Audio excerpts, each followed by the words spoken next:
ନାଇଁ ଭାଇ, ମୁଁ ଆପଣଙ୍କୁ ଛୁଇଁନି। ଗୋଟେ ଝିଅ ତା ବାପାକୁ ଛୁଇଁଛି। ତମେ କହିଲ ଭାଇ, ଘରେ କେହି ନଥିବେ, ଜଣେ ମଣିଷ ରୋଗରେ ପଡ଼ି ପାଣି ଟିକେ ପାଇଁ ଛଟପଟ ହେଉଥିବ। ମୁଁ ଜଣେ ମଣିଷ ହେଇ ଆଉ ଜଣେ ମଣିଷକୁ ପାଣି ଟିକେ ଦେଇପାରିବିନି, ତାକୁ ବଞ୍ଚେଇ ପାରିବିନି। ଏଇଟା କ'ଣ ଏ ସମାଜର ନୀତି ନିୟମ ପରମ୍ପରା? ଏ ବର୍ଷ ରାଜ ଦରବାରର ଭାଇରାଲ ନାଟକ ହେଉଛି ଚନ୍ଦ୍ରମୁଖୀ। ମୁଁ ନୁହେଁ, ଲୋକମାନେ କହୁଛନ୍ତି, ଯେଉଁମାନେ ଦେଖୁଛନ୍ତି ସେମାନେ ବି କହିଛନ୍ତି।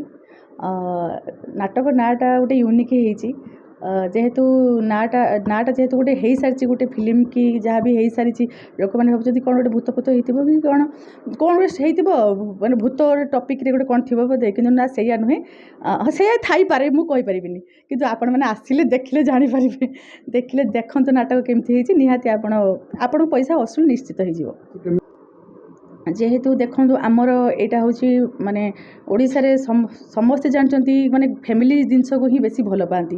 ସବୁ ଘରେ ପରିବାର ଯେତିକି ହଉ, ସିରିଏଲ୍ ଦେଖନ୍ତୁ, ଯାହା ବି ଦେଖନ୍ତୁ, ଫ୍ୟାମିଲି ଭିତରେ କିଛି ଜିନିଷ ଡ୍ରାମା ହେଲେ ସମସ୍ତେ ଭଲ ପାଆନ୍ତି। ଏ ବି ସେଇ ଫ୍ୟାମିଲି ଡ୍ରାମା, ଆଉ କିଛି ଅଲଗା ନୁହେଁ। ଫ୍ୟାମିଲି ଭିତରେ ଯେଉଁ ଡ୍ରାମାଟା ହେଇଛି, ଆଜିକାଲି ଦୁନିଆରେ କ'ଣ ସବୁ ଘଟିଯାଉଛି, ଯେଉଁଟାକୁ ନେଇକି ଝିଅ ବୋହୂ କେମିତି ଝିଅ ହେବା ଦରକାର, କେମିତି ବୋହୂ ହେବା ଦରକାର, କେମିତି ଗୋଟେ ସବୁ ଗୋଟେ ମାନେ ନିର୍ଯାତନା ଘଟିଯାଉଛି, ଯେମିତି ଗୋଟେ ଅପରାଧ ହେଇଯାଉଛି, ମାନେ କେତେ ପ୍ରକାର କ'ଣ ସବୁ ହେଇଯାଉଛି। ଏ କାହାଣୀରେ ସେମିତି ସବୁ ଅଛି, ଦେଖିଲେ ଜାଣିବେ। ଆଉ ମୁଁ ତ ଏ ବିରୁଦ୍ଧରେ ନୁହେଁ, କିନ୍ତୁ ଅଶ୍ଳୀଳ ନୃତ୍ୟ କ'ଣ ପାଇଁ ହେବ? ଯାତ୍ରା ତ ଶିକ୍ଷା ଦେବା ପାଇଁ ହେଇଛି ନା, ଅଶ୍ଳୀଳ ନୃତ୍ୟ କରିବା ପାଇଁ ନୁହେଁ। ଆମେ ସେଇ ଡ୍ୟାନ୍ସ ଲୋକମାନଙ୍କୁ, ତୁମର କେତେ ଟ୍ୟାଲେଣ୍ଟ ଅଛି, କେଉଁ ଭଳିଆ ନାଚିକି ଦେଖେଇବ, ସେଇଟା ହେଉଛି ଟ୍ୟାଲେଣ୍ଟ, ସେଇଟା ହେଉଛି ଡ୍ୟାନ୍ସ। ଅଶ୍ଳୀଳଟା ମୁଁ ପ୍ରଶ୍ରୟ ଦିଏନି, ଏଇଟା ମୋ ବିରୁଦ୍ଧରେ। ନାୟିକା ଭାବେ ଅଛି। ଗୋଟେ ଝିଅ କେତେ ସଂଘର୍ଷ କରୁଛି, ଖାଲି ମୁଁ ନୁହେଁ, ତା ଦେହରେ ଯେତିକି କ୍ୟାରେକ୍ଟର ଅଛନ୍ତି ସମସ୍ତେ ସମସ୍ତେ ଅଲଗା ଅଲଗା ଚରିତ୍ର ନିଭାଉଛନ୍ତି। ସବୁ ଚରିତ୍ରକୁ ନେଇକି ଯିବାକୁ ପଡ଼ୁଛି। ଆଉ ଗୋଟେ ଝିଅ କ'ଣ କରିପାରେ, ଝିଅ ଗୋଟେ ବାପା ପାଇଁ କ'ଣ କରିପାରେ, ଭାଇ ପାଇଁ କ'ଣ କରିପାରେ, ମା' ପାଇଁ କ'ଣ କରିପାରେ, ନିଜ ଛୁଆ ପାଇଁ ବି କ'ଣ କରିପାରେ। ଗୋଟେ ଛୁଆ ମାନେ ଗୋଟେ ଜଣେ ମା' ହେଲେ ତା ଛୁଆ ତା ପାଇଁ ସବୁକିଛି। ଆଜିକାଲି ଦୁନିଆରେ କ'ଣ ହେଉଛି, ମାନେ ଛୁଆ ବି, ମା' ବି ଛୁଆମାନଙ୍କୁ ଛାଡ଼ି ପଳେଇ ଯାଉଛନ୍ତି। ଛୁଆ ବି ମାନେ ଏତେ, ଗୋଟେ ମା' ସେଇ ନାଟକରେ ଦେଖାଯାଇଛି ଯେ ଗୋଟେ ମା' ଛୁଆ ପାଇଁ କ'ଣ କରିପାରେ। ହୁଏତ ମରଣ ମୁହଁକୁ ସେ ମାନେ ଟୋଟାଲ ମାନେ ଭଗବାନଙ୍କୁ ବି ଇଏ ଦେଇପାରେ। ସେମିତି କାହାଣୀଟା ପୁରା ହେଇଛି। ଦେଖିଲେ ମାନେ ଆପଣ ନିଶ୍ଚୟ ଭଲ ଲାଗିବେ, ଦର୍ଶକମାନଙ୍କୁ ବହୁତ ହୃଦୟସ୍ପର୍ଶୀ ହେବ। ଆଉ ଭାବିବେ ଯେ ଏମିତି ନାଟକ ହୁଏତ ପ୍ରଥମେ ଆମେ ଦେଖିଲୁ।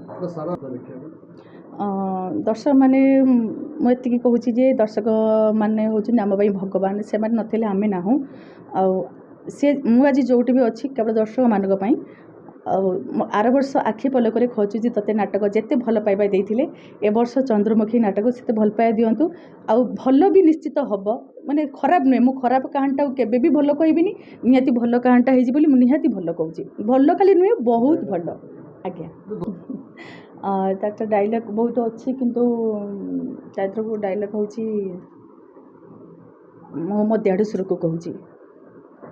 ସେ ମୋତେ ଯେତେବେଳେ କହୁଛି ଭାଇ ମୁଁ ଯେତେବେଳେ ମୋ ଦେଢ଼ଶୁର ଗୋଟେ ସିନ୍ରେ ଛୁଇଁ ଦେଇଛି। ଏଇଟା ଗୋଟେ ନୂଆ କାହାଣୀ। ଦେଢ଼ଶୁରକୁ କେହି ଭାଇ ବୋହୂ ଛୁଇଁ ନାହାନ୍ତି, ମୁଁ ଗୋଟେ କାହାଣୀରେ ଛୁଇଁ ଦେଇଛି। ଆଉ ପରିସ୍ଥିତିରେ ପଡ଼ିକି ସେ କହୁଛନ୍ତି, ତମେ ମୋ ଭାଇ ବୋହୂ, ମୁଁ ତମ ଦେଢ଼ଶୁର, ମୋତେ ଛୁଇଁ ଦେଲ। ମୁଁ ସେଠି ଡାଇଲଗ୍ଟା କହୁଛି, ନାଇଁ ଭାଇ, ମୁଁ ଆପଣଙ୍କୁ ଛୁଇଁନି। ଗୋଟେ ଝିଅ ତା ବାପାକୁ ଛୁଇଁଛି। ତମେ କହିଲ ଭାଇ, ଘରେ କେହି ନଥିବେ, ଜଣେ ମଣିଷ ରୋଗରେ ପଡ଼ି ପାଣି ଟିକେ ପାଇଁ ଛଟପଟ ହେଉଥିବ। ମୁଁ ଜଣେ ମଣିଷ ହେଇ ଆଉ ଜଣେ ମଣିଷକୁ ପାଣି ଟିକେ ଦେଇପାରିବିନି, ତାକୁ ବଞ୍ଚେଇ ପାରିବିନି। ଏଇଟା କ'ଣ ଏ ସମାଜର ନୀତି ନିୟମ ପରମ୍ପରା?